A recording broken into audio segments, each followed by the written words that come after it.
Hello everyone, स्वागत करता हूं आप सभी का विंग से उड़ान चैनल पर। दोस्तों, जैसा कि हम लोग सभी जानते हैं कि 15 फरवरी को आप सभी का Jammu Kashmir police sub inspector का एग्ज़ाम कंडक्ट होने वाला है और उसके लिए हम लोग इंडियन पॉलिटी की प्रिपरेशन साथ में हर दिन करते जा रहे हैं और पूरी मेहनत और ज़ोरों शोरों के साथ। जैसा कि मैंने आप लोगों को पहले ही बताया हुआ था कि जिन जिन लोगों ने मेरे लेक्चर्स फॉलो किए हैं उन लोगों को स्पेसिफिकली बहुत कुछ समझ आएगा इस एग्ज़ाम को लेकर के या आने वाले किसी भी एग्ज़ाम को लेकर के।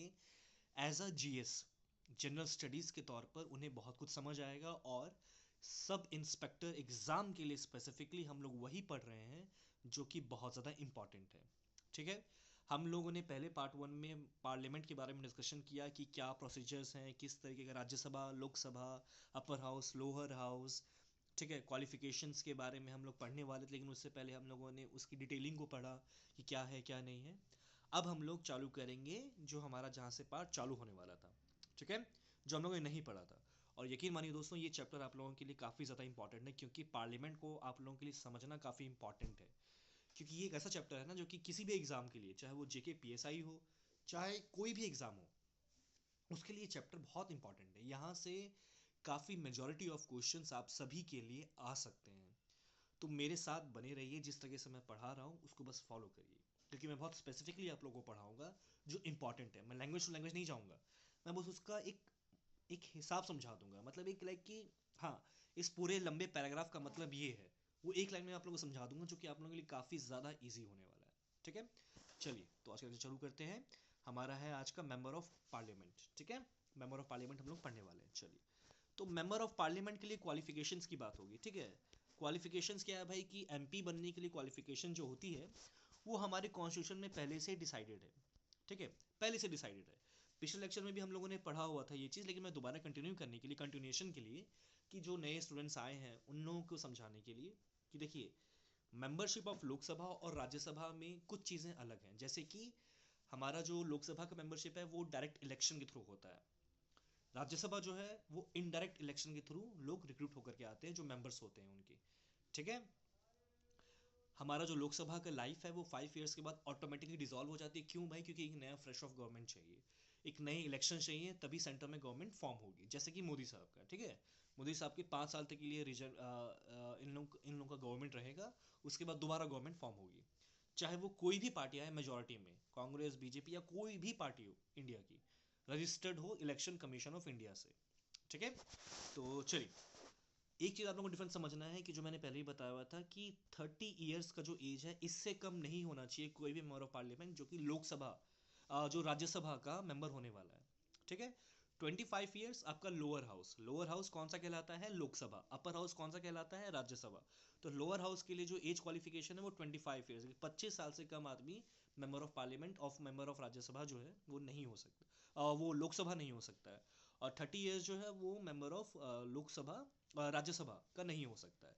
तो ये डिफरेंस आप लोगों को याद रखना है कि 30 years for the Rajya Sabha, 25 years is for the case of Lok Sabha.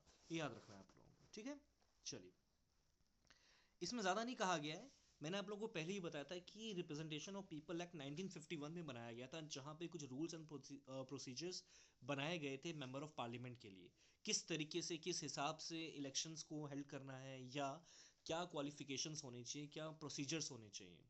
ठीक है। मेंबर ऑफ पार्लियामेंट्स के लिए, चाहे वो लोकसभा के हो चाहे राज्यसभा के लिए हो। ठीक है। आपको इस टॉपिक से क्वेश्चन आ सकता है, तो इसे बड़े अच्छे से याद रखिएगा आप लोग। ठीक है। चलिए, देखिए, ये तो है कि रजिस्टर्ड एज एन, उसी कॉन्स्टिट्यूंसी से वो रजिस्टर्ड होने चाहिए राज्यसभा में और लोकसभा में। ये बहुत नॉर्मल सा है। अगर आपके एरिया का आपके एरिया में कोई एमएलए खड़ा हो रहा है तो ऑब्वियसली वहाँ से उसका भी एक, मतलब वो रजिस्टर्ड सिटीजन होना चाहिए वहाँ का, उस एरिया का, राइट? तभी तो वो उस कॉन्स्टिट्यूंसी को हेल्प कर सकता है एज अ लीडर ना। ठीक है। तो ये बहुत सिंपल सी बात है। चलिए, अब देखिए, इसमें भाषा तो बहुत सारी लिखी हुई है कि requirement candidate contesting an election Rajya Sabha. ठीक है। ये सब इतना आपको समझने की ज़रूरत नहीं है। बस इतना है कि हाँ, देखिए, वो मैंने आपको पहले भी बताया हुआ था। इलेक्शंस को लेकर के, प्रेसिडेंट के इलेक्शंस को लेकर के या मेंबर ऑफ पार्लियामेंट के इलेक्शंस को लेकर के जो भी डिस्प्यूट होता है ना, ठीक है, सुप्रीम कोर्ट का एक्सक्लूसिव जुरिडिक्शन है उसमें। सुप्रीम कोर्ट की जो एक कॉन्स्टिट्यूशनल वैलिडिटी है ना, किसी भी चेंज को लेकर के, वो बहुत मैटर करती है इन लोग के इलेक्शंस को लेकर के। इतना समझना था। ठीक है।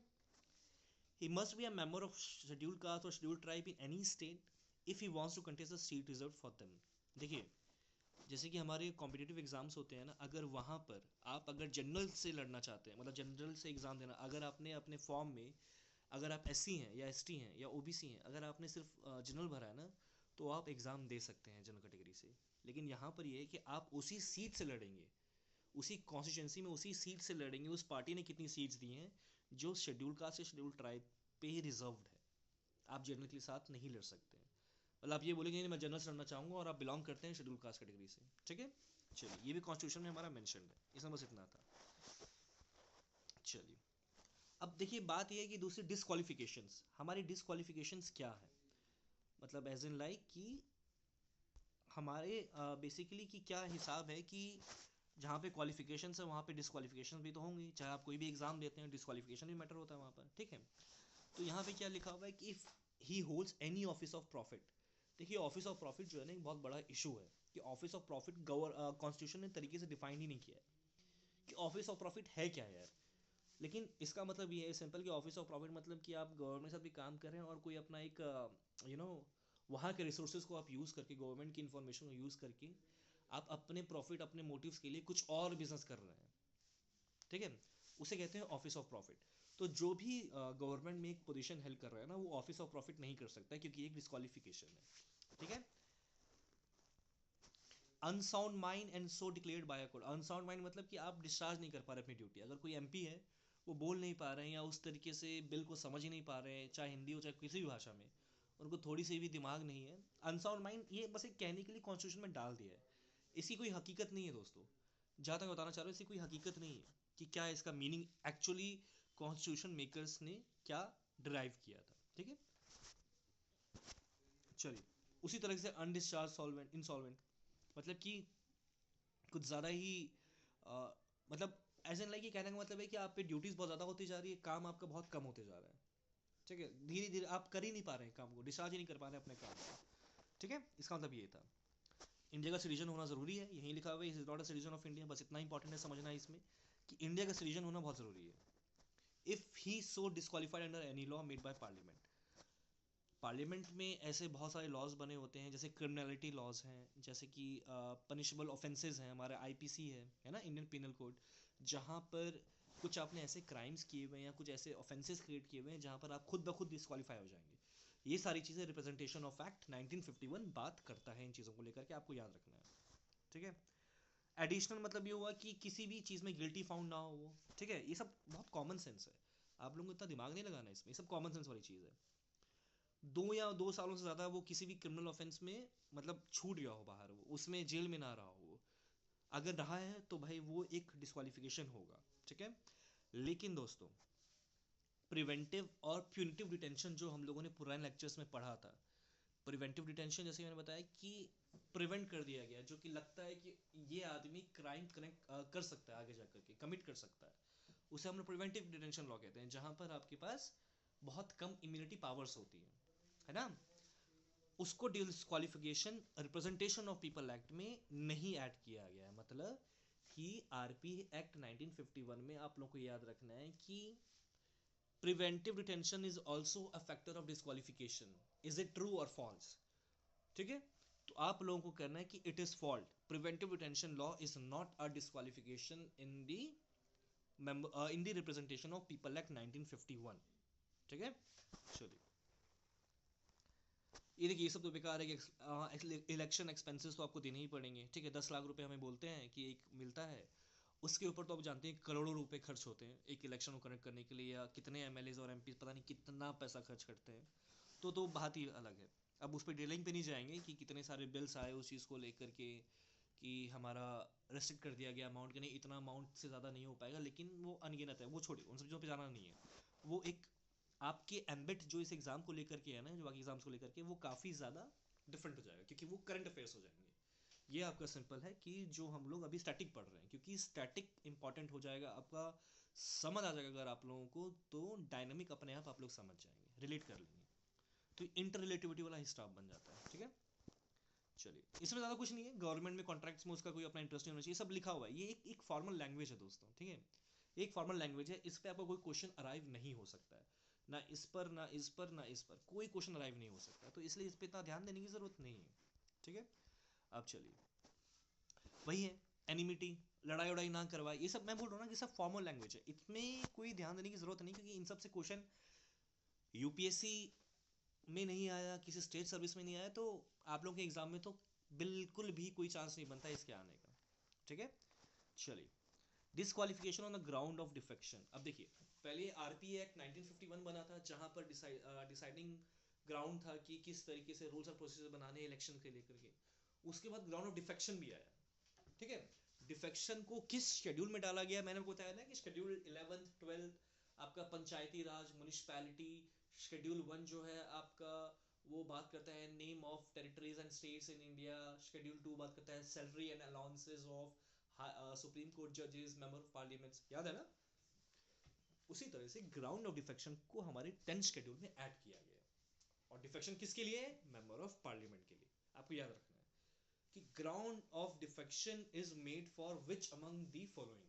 ऑप्शंस होंगे आपका member of parliament, president, prime minister, council of minister, नहीं, it is made for the member of parliament. ठीक है, जो कि 10th शेड्यूल में है। अब ग्राउंड नोटिफिकेशन डेफिकेशन जो है उसमें बहुत सारी चीज़ें हैं, वो भी पढ़ लेते हैं हम लोग।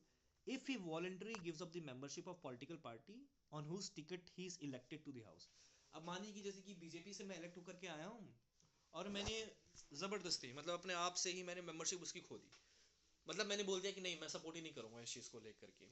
ठीक है, क्योंकि मेरे पर्सनल मोटिव्स होंगे, क्योंकि मुझे शिफ्ट होना है और मैं इलेक्ट होकर गया हूँ, तभी तो गवर्नमेंट मेजोरिटी में लोकसभा में गवर्नमेंट फॉर्म कर पाएगी ना। अगर मैं उसी टाइम पे बोल दूँ कि नहीं मुझे मैंने तो ऐसे ही कर दिया ना ज़बरदस्ती के लिए करके, मैं नहीं करूँगा, तो बस डिफेकेशन केस आप पे आ जाएगा। ठीक है, इफ ही वोट्स और abstains from voting in the house contrary to any direction given by his political party। Political party से हाई कमांड जो बोलते हैं हम लोग, और उनसे किसी भी तरीके का कोई इंडिकेशंस या इंस्ट्रक्शंस आते हैं, तो उसमें अगर वो फॉलो ना करे, तो उसमें जो रिजल्ट हो सकता है वो डिस्क्वालिफिकेशन को लेकर के प्रेजेंटेशन ऑफ पीपल एक्ट का 1951 हो सकता है। ठीक है, if any independently elected member joins any political party. अब इसका मतलब क्या है दोस्तों, इसका मतलब ये है कि if any independent elected member, जो कि अलग से निर्दयी पार्टी बोलते हैं ना हम लोग कि मतलब कि चाहे वो एससी कैटेगरी से हो, चाहे एससी कैटेगरी से हो, एसटी कैटेगरी से हो, या किसी भी कैटेगरी से जनरल से ही हो, लेकिन उसको बोलते हैं निर्दयी, जो इंडिपेंडेंट है, ना तो उसका कोई साथ बीजेपी के साथ है ना कांग्रेस के साथ है, जो कि नेशनल पार्टीज हैं इंडिया की, तो वो अपना इंडिपेंडेंटली लड़ने के लिए आया है इलेक्शन, और वो लड़ेगा उस चीज़ को लेकर के। ठीक है, तो वहां पर अगर वो अपना छोड़ करके वो अगर किसी पॉलिटिकल पार्टी को ज्वाइन कर लेता है ना, वो चीज़ भी डेफिकेशन लॉ के अगेंस्ट है, मतलब कि आपको डेफिकेशन के अगेंस्ट किया जा सकता है। ठीक है, उसके बाद if any nominated member joins any political party after the expiry of 6 months। अब देखिए, नॉमिनेटेड मेंबर ये है कि जो खुद पार्टी ने नॉमिनेट किया है, इलेक्टेड नहीं हुआ है, नॉमिनेटेड मेंबर है, और उन्होंने बोला गया वो आर्ट एंड लिटरेचर किसी बैकग्राउंड से हो, लेकिन अगर वो कांग्रेस को ज्वाइन कर लेता है जाकर के, अगर बीजेपी से नॉमिनेट नहीं किया गया उसे, वो जाकर के उसी टाइम पे 6 महीने के अंदर वो जाकर कांग्रेस ज्वाइन कर लेता है, तो वो डेफिकेशन केस उस मेंबर ऑफ पार्लियामेंट पर हो सकता है। ठीक है, चलिए, जो डेफिकेशन केस होता है ना दोस्तों, डिस्क्वालिफिकेशन, डेफिकेशन मतलब क्या, डिस्क्वालिफिकेशन है ना। रिप्रेजेंटेशन ऑफ पीपल एक्ट में जो लिखे हुए हैं वो भी डिस्क्वालिफिकेशन भी मैटर करते हैं। ठीक है, तो 10th शेड्यूल में जो भी डिस्क्वालिफिकेशन मैटर कर गए हैं, वो कंट्रोल कौन करेगा, वो करेगा चेयरमैन। चेयरमैन कौन है, चाहे वो लोकसभा हो चाहे वो राज्यसभा हो। ठीक है, लोकसभा का जो होते हैं चेयरमैन, उन्हें क्या बोला जाता है, स्पीकर। और जो राज्यसभा के जो चेयरमैन होते हैं उन्हें कौन बोला जाता है, चेयरमैन ही बोला जाता है, लेकिन he is also at the same time as a vice president of India. ठीक है, चलिए, वैकेटिंग ऑफ सीट्स करते हैं। In the following cases a member of parliament vacates से सीट। ये मैं आपको पहले ही बता चुका हूँ, लोकसभा के बीच में बता चुका हूँ कि अगर कोई मेंबर, उसको अगर अपनी सीट लूज करनी है, वैकेंसी क्रिएट हो रखी है, तो कोई और आकर के, ये मैंने कब बताया था आपको, याद करिए, supreme court and high court के टाइम में मैंने आप लोगों को बताया था ये चीज़। सुप्रीम कोर्ट के टाइम में जो जज है, अगर वो नहीं रहे, चीफ जस्टिस अगर नहीं रहे, तो जो सीनियर मोस्ट है वो आएंगे। अगर हाई कोर्ट के टाइम में जज है वो नहीं रहे, तो कोई और आएंगे, है ना। उसी तरीके से यहाँ पे भी रहता है। चलिए, डबल मेंबरशिप। देखिए, a person can not be a member of both houses of parliament eight the same time, Rajya Sabha and Lok Sabha. आप दोनों हाउस के मेंबर नहीं रह सकते हैं। आपको सिर्फ एक हाउस का मेंबर रहना है सिंगल टाइम पर। आप भले ही सेंट्रल गवर्नमेंट के हो, मतलब जैसे कि अरुण जेटली थे, हमारे फाइनेंस मिनिस्टर थे ना, जो अब नहीं रहे, वो राज्यसभा से बिलोंग करते थे, वो लोकसभा में नहीं थे, है ना। तो मैटर ये नहीं करता कि आप मिनिस्ट्री में सेंट्रल गवर्नमेंट की नहीं और किस हाउस से हैं किस हाउस से नहीं है, आपको एक हाउस से तो बिलोंग करना ही करना है। तो वही कहा गया कि डबल मेंबरशिप नहीं, एक मेंबरशिप ही होनी चाहिए आपकी, या तो लोकसभा या तो राज्यसभा, ठीक है। If a person is elected to the both houses of parliament, he must intimate within 10 days in which house he desires. With in the span of 10 days, दोस्तों 10 दिनों के अंदर अंदर उन्हें बताना, अगर वो दोनों हाउसेस के लिए इलेक्ट हो चुके हैं तो उन्हें बताना होगा कि नहीं, या तो मुझे लोकसभा में रहना है या तो मुझे राज्यसभा में रहना है, ठीक है। अगर नहीं बोलते, इंटीमेट करते ही नहीं है गवर्नमेंट को, तो राज्यसभा में जो उनकी सीट है वो वैकेंट हो जाती है, वो लोकसभा के ऑटोमेटिकली मेंबर बन जाते हैं after 10 days, I mean 11th day, ठीक है। If a sitting member of one house is also elected to the other house, his seat in the first house becomes vacant. ये सीधी सी बात है यार, अगर आप लोकसभा की सीट छोड़ देते हो राज्यसभा में आपकी सीट बन जाएगी, राज्यसभा की सीट छोड़ देते हो लोकसभा की सीट बन जाएगी, है ना। चलिए, बहुत कॉमन सेंस वाली बात है ये तो, ठीक है। अब देखिए, पार्लियामेंट में इलेक्ट होने के बाद क्या होता है कि अगर एक पर्सन जो है उसने अपना वैकेंसी, ठीक है, if he does not resign his seat in the state legislature with in 14 days, 14 days आपको दोस्तों याद रखना है हमेशा, जब भी एग्जाम में एक ट्रिक है ये, ठीक है।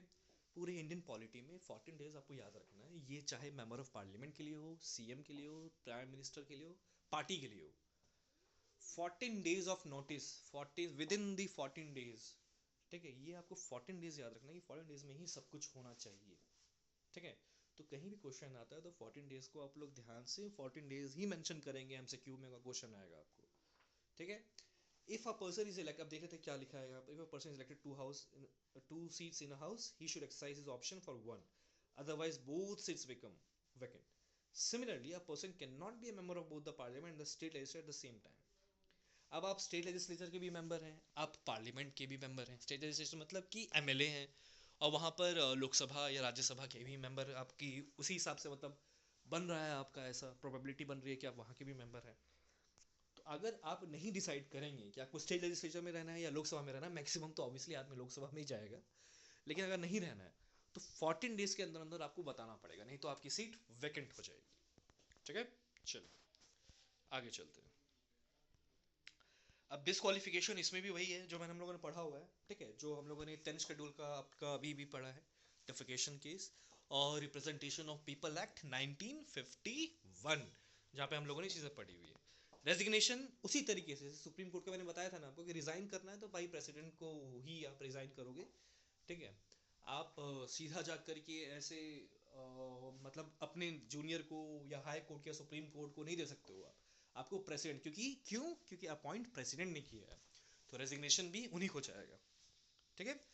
उसी तरीके से प्रेसिडेंट वहां पे लीडर है, अपॉइंट करते हैं, लेकिन यहाँ पर क्या है, लोकसभा और राज्यसभा में जो होस्ट है ना, होस्ट मतलब कि जैसे कि हम लोग कहीं किसी एक एसोसिएशन में बैठे हुए हैं, एक ग्रुप में बैठे हुए हैं, उस ग्रुप का एक लीडर है, ठीक है, जो सारी बातों को सुन रहा है, बता रहा है कि नहीं नहीं ऐसे बात करनी है वैसे बात करनी है। तो लोकसभा के जो ग्रुप लीडर है वो कौन है, वो है स्पीकर साहब। राज्यसभा के जो लीडर्स हैं वो कौन है, वो हैं चेयरमैन साहब, जो हमारे हैं वाइस प्रेसिडेंट ऑफ इंडिया, ठीक है। तो अगर किसी भी मेंबर ऑफ पार्लियामेंट को, मान लो कि बीजेपी का कोई एक मेंबर ऑफ पार्लियामेंट है या नॉमिनेटेड है या वहाँ पर प्राइवेट मेंबर है, ठीक है, उसको अगर पसंद नहीं आ रहा, वो रिजाइन मानना चाहता है ड्यू टू एनी सर्कमस्टांस, चाहे हेल्थ चाहे कुछ भी, वो रेजिग्नेशन किसको देगा, लीडर को देगा, स्पीकर लोकसभा में और चेयरमैन राज्यसभा में। तो मेंबर ऑफ पार्लियामेंट अगर मेंबर ऑफ राज्यसभा में बैठे हुए हैं तो वो अपना रेजिग्नेशन किसको देंगे, वो देंगे अपना चेयरमैन ऑफ राज्यसभा को, और अगर लोकसभा में बैठे हैं तो वो चेयरमैन ऑफ लोकसभा को देंगे अपना रेजिग्नेशन, ठीक है। चलिए, एब्सेंस यही सब चीज़ें कि उसकी जगह कोई और आ जाएगा, ठीक है। जहाँ तक हमारी एब्सेंस की बात है जो कि हम लोग कर रहे थे, a house can declare the seat of a member if he is absent from all its meeting for a period of 60 days without his permission. आप 60 डेज तक अगर आ ही नहीं रहे, इंटीमेशन भी नहीं दिया आपने कि आप क्यों नहीं आ रहे हैं, रीज़न क्या है, तो वो डिस्क्वालिफिकेशन का वन ऑफ द रीज़न बन सकता है आप लोगों का, जो कि मेंबर ऑफ पार्लियामेंट है, बस आपको इतना याद रखना है, ठीक है। अदर केसेस देख लेते हैं। A member has to vacate his seat in parliament if his election is declared what, मैं लाइन टू लाइन इसलिए पढ़ रहा हूँ ताकि आप लोगों को पूरी कहानी समझ आ सके क्योंकि पार्लियामेंट को समझना आप सभी को लिए बहुत ज़्यादा इंपॉर्टेंट है, चाहे किसी भी एग्ज़ाम के लिए हो स्टूडेंट्स, और as a general aware person भी हो आप लोगों के लिए पार्लियामेंट ऑफ अ कंट्री, क्योंकि हम लोग इस कंट्री में लिव करते हैं, हम लोगों के लिए यहाँ की संविधान और हमारे यहाँ के संविधान के उस मंदिर को समझना बहुत ज़्यादा ज़रूरी है एट द सेम टाइम। ठीक है, इसे लाइन टू लाइन जा रहा हूँ। चलिए, a member has to vacate his seat in the parliament if his election declared void by the court. मैंने बताया सुप्रीम कोर्ट कि इलेक्शन जो उन लोग का डिस्प्यूट कोई होता है, अगर कोर्ट ने बोल दिया कि नहीं, सुप्रीम कोर्ट ने बोल दिया कि नहीं नहीं भाई वाइड होना चाहिए, इलेक्शन गलत है, तो वाइड हो जाएगा। ठीक है, if he is expelled by the house, मतलब कि मिसबिहेवियर मान लीजिए आप, या हाउस का कंटेम्प्ट मान लीजिए कि मतलब जो वहाँ के स्पीकर साहब हैं या चेयरमैन साहब हैं राज्यसभा में या स्पीकर हैं लोकसभा में, उन्हें ज़बरदस्ती किसी तरह थ्रेट दे दिया गया, वहाँ पर कुछ ऐसा कर दिया गया हाउस में जो कि सबकी जान पर बना जाए, है ना। एक्सपेल बाय द हाउस हुआ नहीं है अभी तक कोई इस तरीके से ना, एक्सपेल हुआ नहीं है, हुए भी होंगे शायद, हुए भी, इनफैक्ट मैं ये नहीं कह रहा हूँ कि नहीं हुए हैं, हुए भी होंगे, बट मैं रिकॉर्ड में नहीं है। क्यों? क्योंकि ये इतना इंपॉर्टेंट फैक्ट नहीं है। इंपॉर्टेंट क्या था कि अभी तक क्या कोई सुप्रीम कोर्ट का जज क्या हुआ है, उसको वर्ड क्या बोलते हैं हम लोग, याद कीजिए। मैंने आपको बताया ना कि रिमूवल ऑफ अ जज क्या होता है, इम्पीचमेंट। याद करिए आप लोग, इम्पीचमेंट उसे बोला जाता है ना। इम्पीचमेंट अभी तक कोई भी जज नहीं हुआ है, वो ज़्यादा इंपॉर्टेंट है बजाय मेंबर ऑफ पार्लियामेंट, क्योंकि ये हर 5 साल में बदलता रहता है ना, और सुप्रीम कोर्ट एक अलग चीज़ है। ये मेंबर ऑफ पार्लियामेंट जो है, इतने आते हैं इतने जाते हैं, इतने नंबर ऑफ पीपल है ना कि याद करना या एग्जामिनर के लिए पूछना इतना इंपॉर्टेंट रहता नहीं है। चलिए, vice president is elected to office of president और वाइस प्रेसिडेंट। ठीक है, तो वो अपनी जो है मतलब मेंबरशिप खो देते हैं। जैसे कि स्पीकर जो है वो आपका मेंबर है, ठीक है, लेकिन जो राज्यसभा के जो जैसे कि वाइस प्रेसिडेंट अगर आप इलेक्ट हुए ना किसी विनिंग पार्टी से, आपको अपनी मेंबरशिप लूज करनी होगी। You can not be a member of any house, Rajya Sabha और लोकसभा।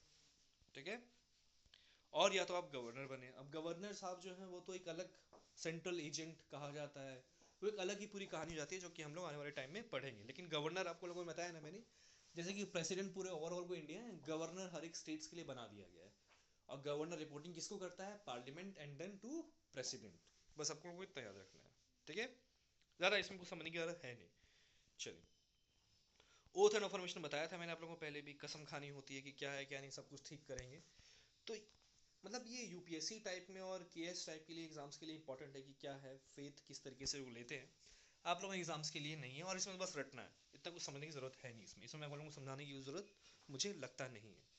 ठीक है, लेकिन एक चीज़ आप लोगों को याद रखनी है, जब तक एक मेंबर ऑफ पार्लियामेंट ओथ नहीं लेता है, वो जब तक अफर्मेशन नहीं लेता कि वो अपना काम तरीके से करेगा, तब तक वो प्रीसीडिंग्स मतलब हाउस की जो भी चल रही है ना, डिस्कशन चल रहे हैं, उसमें वो पार्टिसिपेट नहीं कर सकता। ये रूल है कॉन्स्टिट्यूशन, ये आप लोग याद रखना, जब तक कसम नहीं खाओगे तब तक हाउस में बैठ नहीं पाओगे, बस ये। ठीक है, चल, ये सब कुछ नहीं है, इतना इंपॉर्टेंट नहीं है समझना। सैलरी एंड अलाउंसेस मैं ऑलरेडी आप लोगों को बता चुका हूँ। ठीक है, सेकंड शेड्यूल जो वाली बात है, सेकंड शेड्यूल वो मैं आप लोगों को ऑलरेडी बता चुका हूँ, उसमें इतना ज़्यादा दिमाग लगाने की ज़रूरत नहीं है। चलिए आगे चलते हैं। ठीक है, सैलरीज एंड इतना सारा कुछ हुआ, ये सब कुछ कुछ नहीं, ये सब कुछ इंपॉर्टेंट नहीं है आप लोगों के एग्जाम के लिए। अब देखिए, जैसे कि स्पीकर है ना, जी जी, यहाँ पे स्पीकर है, यहाँ पे डेप्यूटी स्पीकर ऑफ लोकसभा है, ये लिखा है ना डेप्यूटी स्पीकर ऑफ लोकसभा। कहने का मतलब ये है कि देखिए दो लीडर्स हैं वहाँ पर, जैसे कि जैसे कि मैं कैसे बताऊँ आप लोगों को समझाऊँ।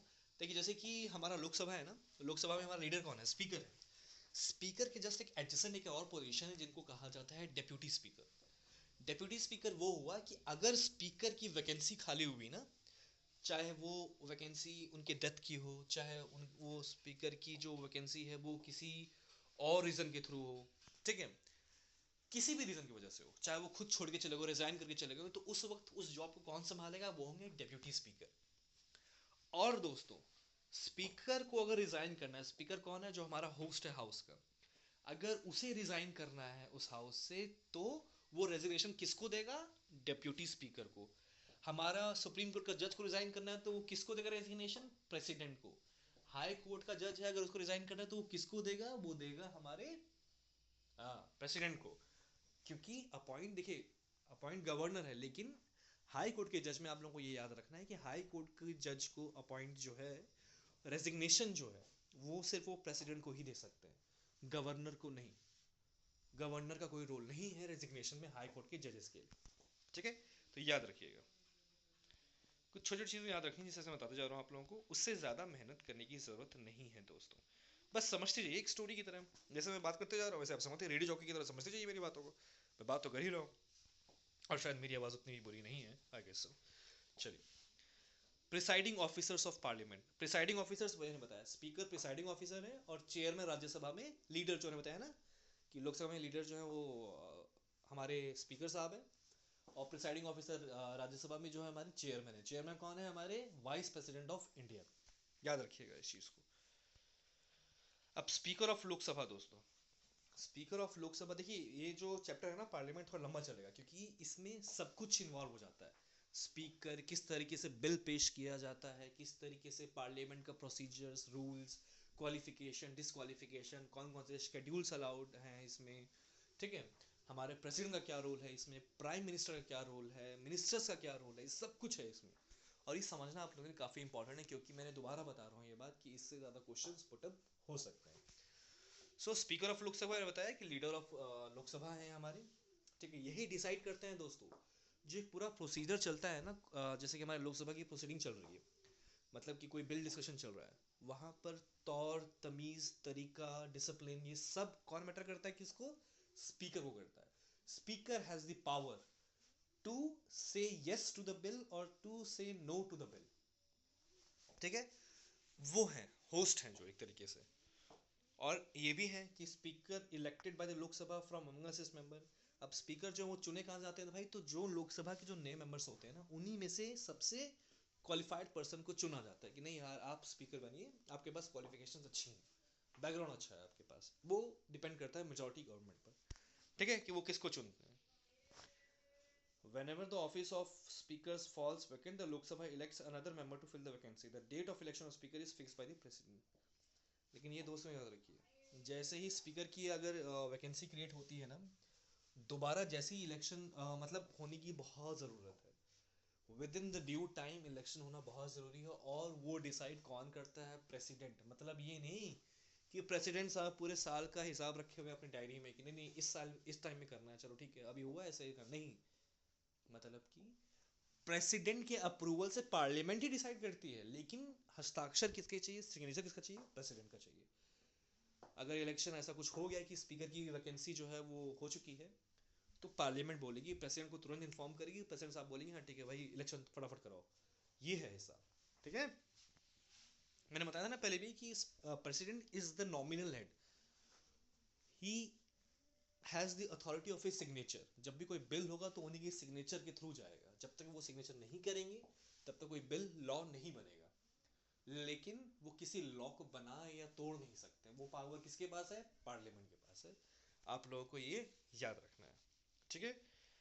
Usually the speaker remains in office during the life of Lok Sabha, however he has to vacate his place earlier in the following. मैंने बता दिया आपको, या तो वो रिमूव हो चुके हैं या तो वो रिजाइन खुद कर चुके हैं। और रिजाइन स्पीकर किसको करता है? डिप्यूटी स्पीकर को करता है, ये भी मैं बता चुका हूँ आपको, ठीक है। उसी तरीके से राज्यसभा के जो चेयरमैन है वो रिजाइन किसको करते हैं? वो डेप्यूटी चेयरमैन को करते हैं।